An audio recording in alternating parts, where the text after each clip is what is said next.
The victory that saved Western civilization in 490 BC, one of the greatest empires in the world crossed the Aegean Sea to punish a small Greek city. For great King Darius of the Persian Empire, Athens was merely a minor and rebellious city on the edge of his dominion. But for the Athenians, the approaching Persian army was not just a foreign enemy. This army threatened their city, their families, their independence, and the political order they had only recently established. The two sides that would face each other on the plain of Marathon differed not only in military strength, but also in their understanding of how the world should be governed. On one side stood the vast Persian Empire, which ruled dozens of peoples, languages, and lands. On the other stood the young democracy of Athens, which was not ruled by a single king but sought to act according to the decisions of its citizens. Yet none of the men who fought that morning at Marathon knew that their victory would one day be remembered as a turning point that changed the fate of Western civilization. They were simply trying to stop an enemy who was about to reach their homes. At that time, the Persian Empire was the most powerful state in the known world. Its territories stretched from Central Asia to Egypt, from Mesopotamia to the shores of Anatolia. The armies of great King Darius could gather soldiers from countless peoples under a single standard. Persian wealth, military power, and administrative order were of a scale that no other state of the age could match. The Greek world, by contrast, was fragmented. Greece was not a single state.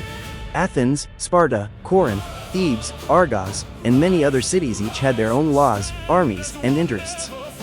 These cities spoke the same language, worshipped the same gods, and shared common cultural traditions. Yet they frequently fought one another. The origins of the hostility between the Persians and Athens lay in the Ionian cities of western Anatolia. These cities were culturally Greek but under Persian rule. In 499 BC, a great revolt against the Persians broke out under the leadership of Miltiades. Athens supported the rebels by sending ships and soldiers.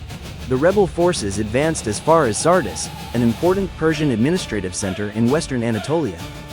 A fire that broke out in the city destroyed much of the Persian administrative complex. The revolt was eventually crushed. But Darius did not forget Athens's intervention. According to the famous account recorded by Herodotus, Darius ordered one of his servants to remind him every evening with the words, "Master, remember the Athenians." Whether these words were ever actually spoken is uncertain. What is certain is that the Persians were determined to punish Athens. Darius's aim was not merely revenge. The punishment of Athens was also seen as necessary to deter other rebellions against the empire. Moreover, the Persians wished to expand their dominance over the Aegean and bring the Greek cities under their control. The first Persian expedition was launched in 492 BC. But the Persian fleet was caught in a great storm off Mount Athos. Hundreds of ships were lost and the campaign failed. Darius did not give up. 2 years later, he launched a new naval expedition that had been prepared with far greater care. The Persian army was commanded by Datis and Artaphernes. With them was the former Athenian tyrant Hippias. Hippias had been expelled from Athens years earlier.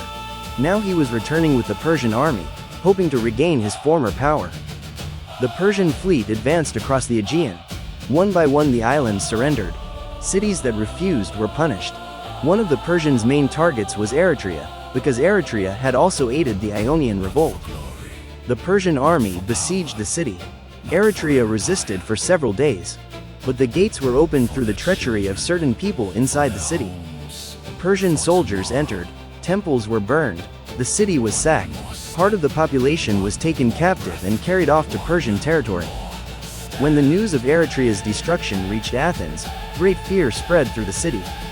It was clear that Athens was the next target.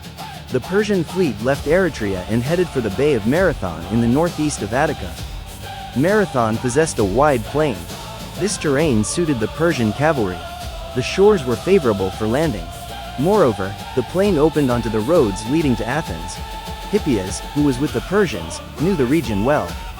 The Persian army came ashore. Soldiers, horses, archers, and supplies were unloaded from the ships. While the Persian camp was established on the eastern side of the plain, the road to Athens now appeared open. The Athenians understood the magnitude of the danger. The city sent the professional messenger Phytopides to Sparta to request help. Phytopides covered hundreds of kilometers at extraordinary speed and asked the Spartans for assistance. The Spartans agreed to help, but because of their religious customs they said they could not set out before the full moon. This decision meant that the Spartan army would not arrive in time. Athens was almost alone. The only city that answered the call for help was Plataea. Approximately 1,000 Plataean hoplites marched to Marathon to join the Athenian army. This support was limited in terms of numbers, yet the meaning it carried was great. Plataea had stood by Athens in its most dangerous hour. All citizens of Athens capable of fighting were called to arms. The combined Greek force is thought to have consisted of roughly 10 to 11,000 heavy infantry. The exact number of the Persian army is unknown. Although ancient sources give extremely high figures, modern estimates generally place the Persian force between 20 and 30,000. What is certain is that the Persians held the numerical advantage. When the Athenian army reached the plain of Marathon, it did not attack at once. The Greeks took up a position on high, defensible ground that controlled the road to Athens. The Persians were on the shore, near their ships. For a time the two sides watched each other. The Athenians were waiting for help from Sparta. The Persians wanted the Greek army to come down onto the open plain. Before the battle began, a major debate broke out among the Athenian commanders. The Athenian army included 10 strategoi and Callimachus, who held the title of Polemarch. Some of the commanders believed that attacking would be suicide. In their view, it was safer to remain on the defensive against a numerically superior Persian army. Others argued that waiting posed an even greater danger. The longer the Persians waited, the more the pro-Persian elements inside Athens might act. The enemy cavalry might find a favorable moment, or the Persian fleet might attack the city from the sea. The strongest voice among those favoring an attack was Miltiades. Miltiades knew Persian methods of warfare intimately. He had once governed a region of Thrace under Persian rule. He understood the strengths and weaknesses of the Persian army. Miltiades persuaded Callimachus to cast his vote in favor of attack.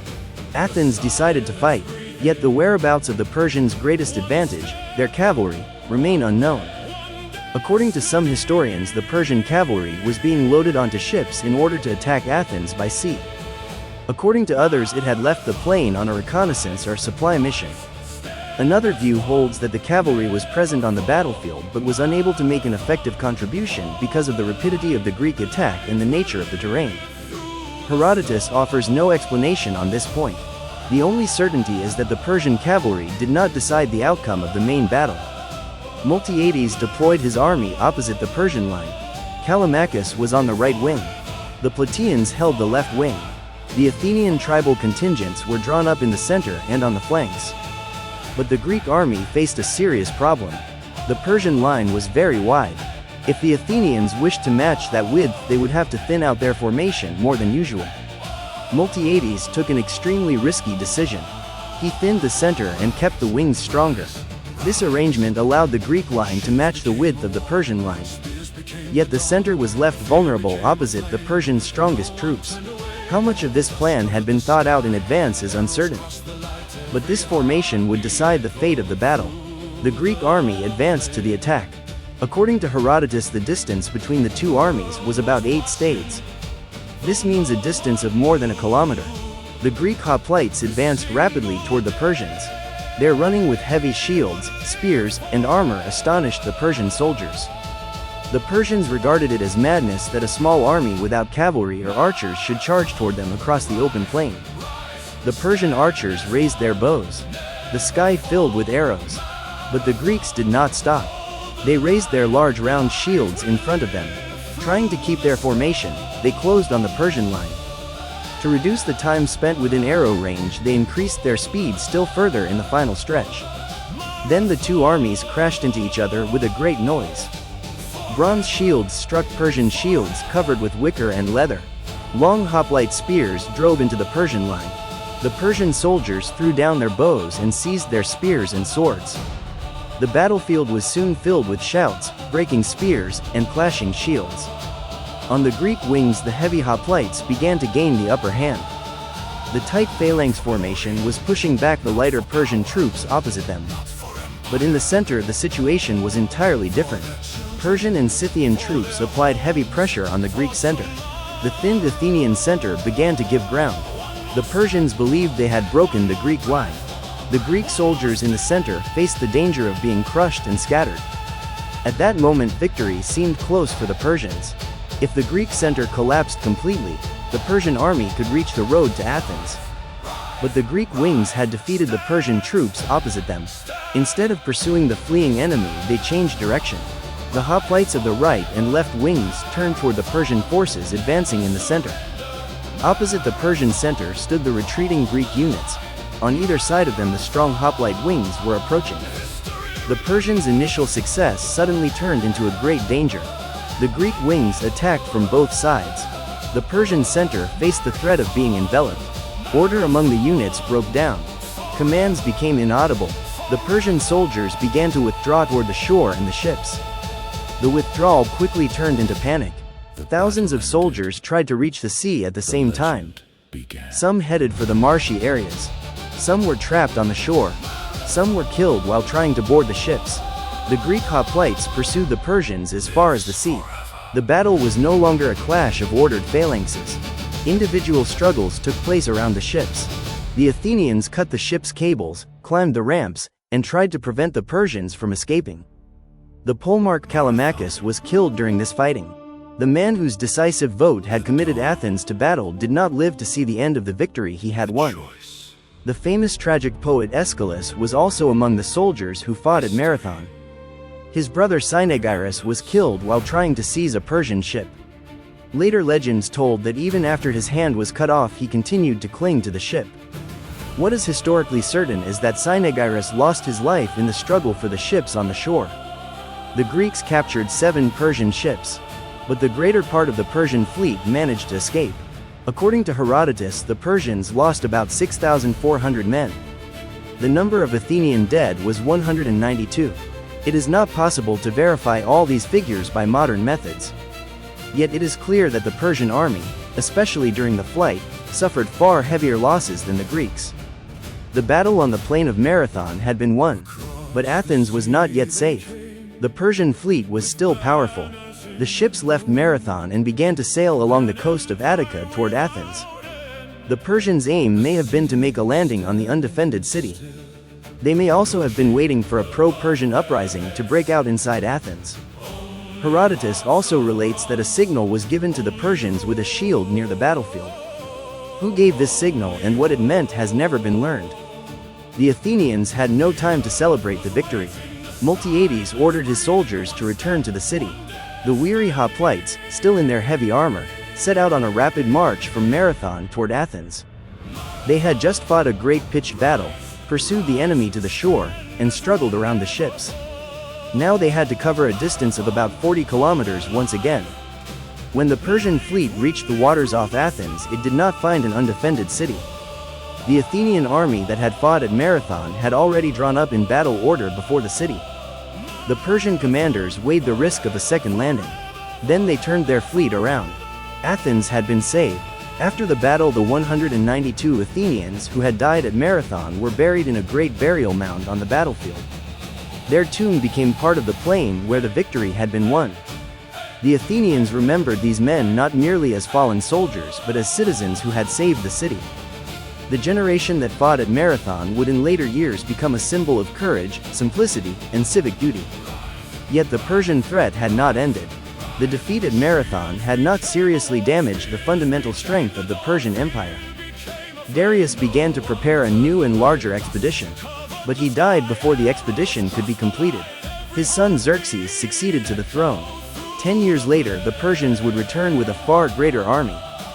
At Thermopylae, the Spartans would defend the pass, Athens would be burned, the fleets would clash at Salamis, and the last great land battle of the war would be fought at Plataea.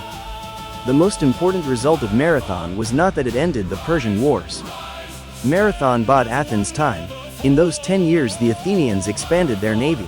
Under the leadership of Themistocles, hundreds of warships were built. This navy would prove decisive in the defeat of the Persian fleet at Salamis in 480 BC. Marathon also changed the way the Athenians thought about themselves. The city had not been saved by a king or a professional army. It had been defended by citizens carrying their own weapons. This strengthened the power and legitimacy of the young Athenian democracy. Yet the influence of Marathon on democracy should not be exaggerated. Athenian democracy was not egalitarian in the modern sense. Women, slaves, and foreigners had no political rights. The majority of the hoplites who fought at Marathon were citizens with the economic means to purchase their own arms. Poorer Athenians, especially the naval rowers, would increase their political power after Salamis. For this reason, Marathon did not create democracy by itself, but it enabled the young democratic regime to survive and grow stronger. The description of Marathon as the battle that saved Western civilization must also be evaluated with care. If Athens had been defeated, Hippias might have been restored to power, democracy might have ended, and Athens's later cultural flowering might never have taken place.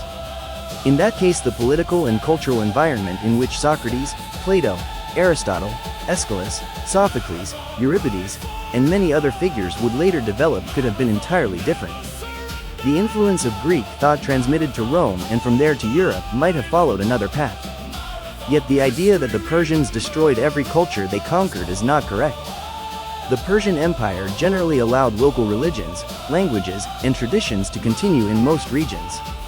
Even if Athens had fallen, it is not certain that Greek culture would have been completely extinguished. Therefore, to say that Marathon definitively saved Western civilization is not a historical fact but a powerful interpretation. A more solid conclusion is this: Marathon preserved Athens's independence at a critical moment. It gave the city time to prepare again. It showed the Athenians that the Persians were not invincible.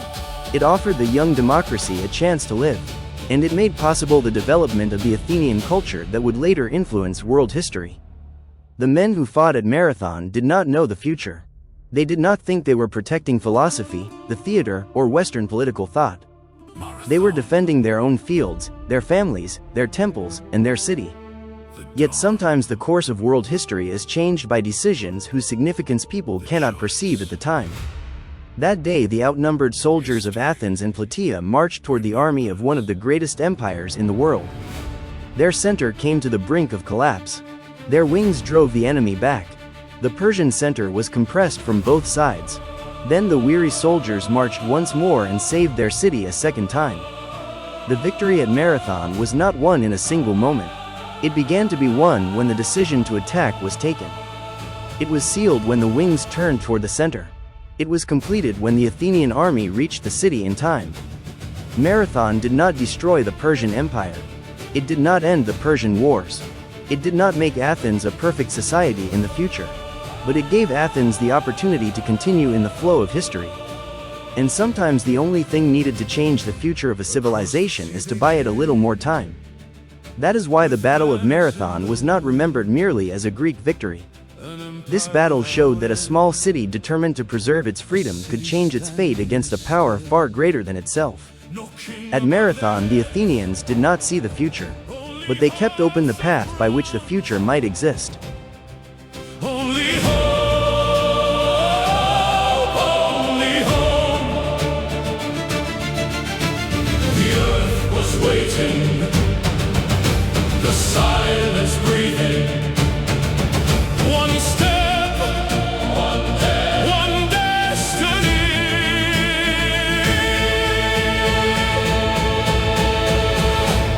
Marathon, rise, rise, stand as one, never fall. Marathon, hold the line, light will live through the storm.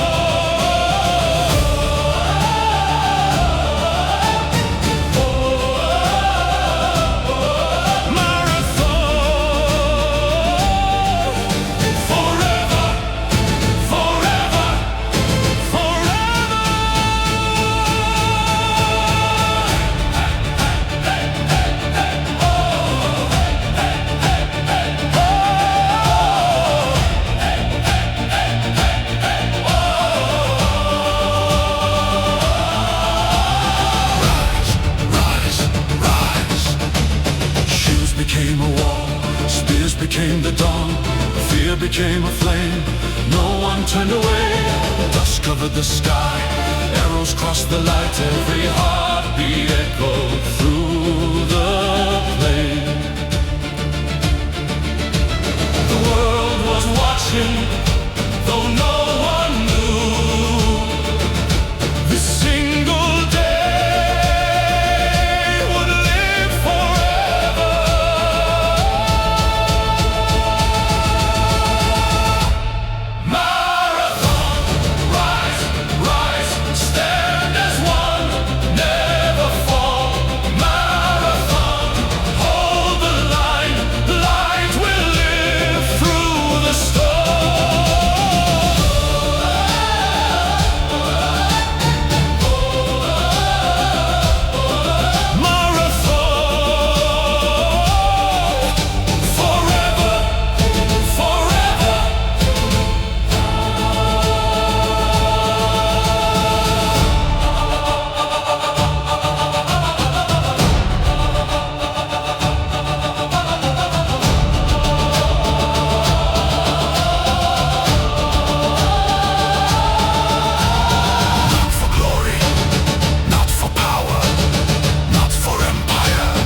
battle ended, the legend began.